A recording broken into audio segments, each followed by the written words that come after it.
Shalom Aleichem and welcome to Online Smicha.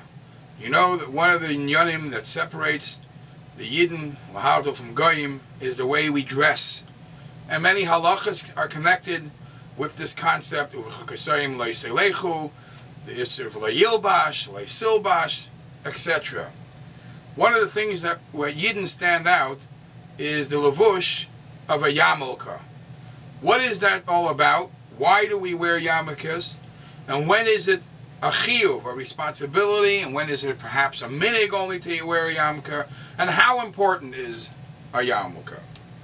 So when you look at halacha, you know that the chiyuv of wearing a yarmulke in general, as you go on the street or as you go in a time of not davening, we find two places where it says it's a chiyuv to wear a covering, a head covering.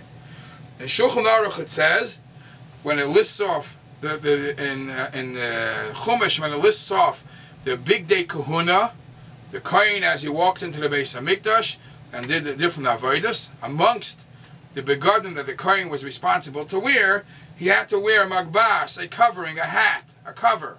So we see that in the Beis Hamikdash, it was a point to wear a head covering.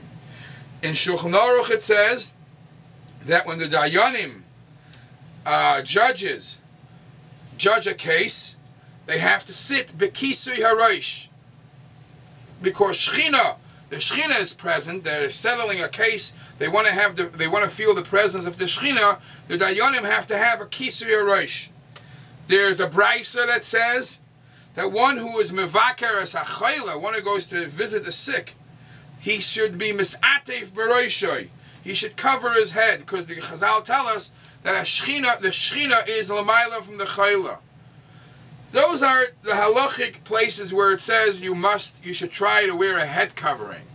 Now, when we know the common cases, the common times of wearing a yarmulke, you know that it's by davening where you might see Shem Shemayim, similarly to the points of wherever the Shechina is. So if you're being mitzi Shem Shemayim, there's a chiyuv to wear a head covering, and then there's the general wearing of a yarmulke to feel the presence of Hashem, so much so not to walk dalad amis without a yarmulke. And the Alter Rebbe brings in Shulchan Aruch that today became so accustomed to wear a yarmulke, it almost is like hepach hatznius.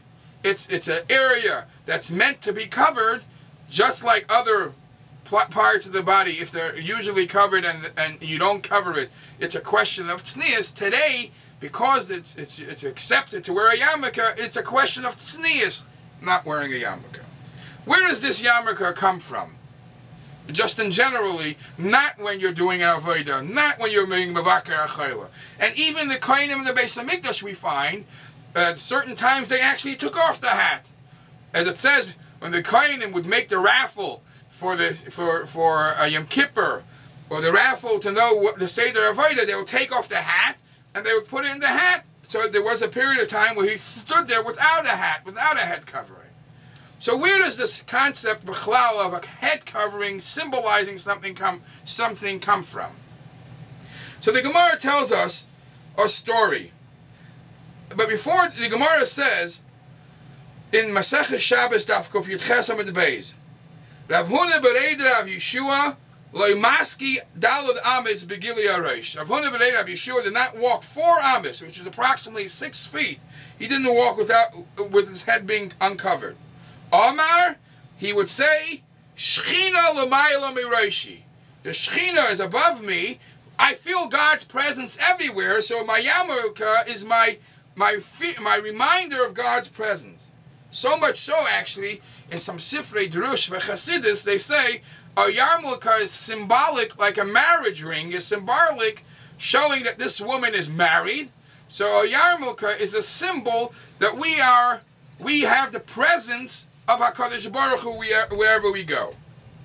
Now the Gemara, it's very famous the story which is brought in Chazal, in Gemara, that Rav Nachman, the mother of Rav Nachman, Rav Huna bereid Rav Yeshua, as I said before, did not go Arba Amas Begili Arosh. And in Masechah Shabbos it says that the mother of Nachman bar Yitzchak saw somebody came over, a stargazer came over to the mother of Nachman bar Yitzchak and said, based on what we see about your son's future, he's going to grow up to become a big Ganav, Rahman al-Litzlan.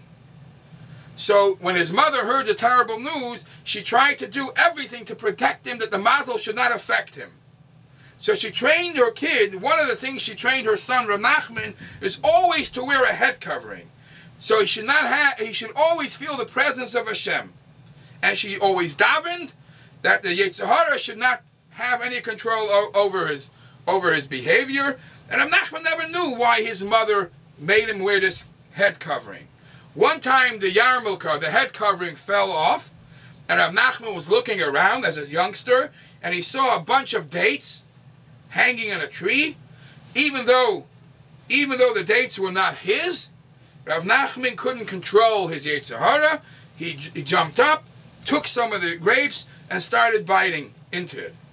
After he realized what he did, and he realized that his Yetzer Hara got the better part of him, he realized why his mother was always makbid that he should have a head covering, because the head covering was symbolic to remind her for the Yiras Shemayim to Shechina L'mayla Miroshin, that kept him protected.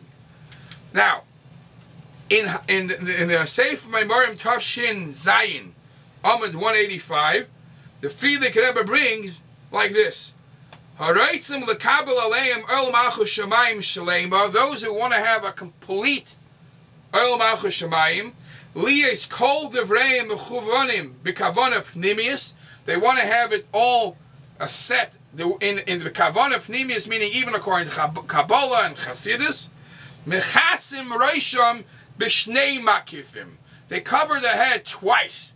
There's a Kabbalistic thing to have shnei makifim, two coverings.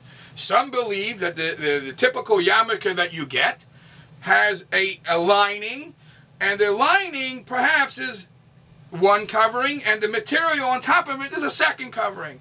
Others are makbid to have a yarmulke and a hat. Now, the fact that it's called yarmulke, and where does this word come from? In Hebrew, it's a kippah. So it actually says in the Sfarim, the Yarmulka is a play of words. Yorei me'alekim. The Yarmulka creates the fear of Hashem. That's where the Yarmulka comes from. What size should the Yarmulka be? You know that there's different shapes and different colors and different sizes. So that's up for debate too.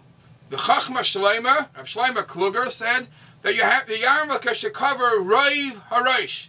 The majority of the head should be covered with the Yarmulka. Now, you do find people have different sizes, smaller sizes, because there are different Sifrei Paiskim, Sifrei Halacha that challenge this. At least that you have something covering your head. It's a reminder that you should remember the presence of Hashem wherever you are. Yeshe Koyach, and please join us again next week.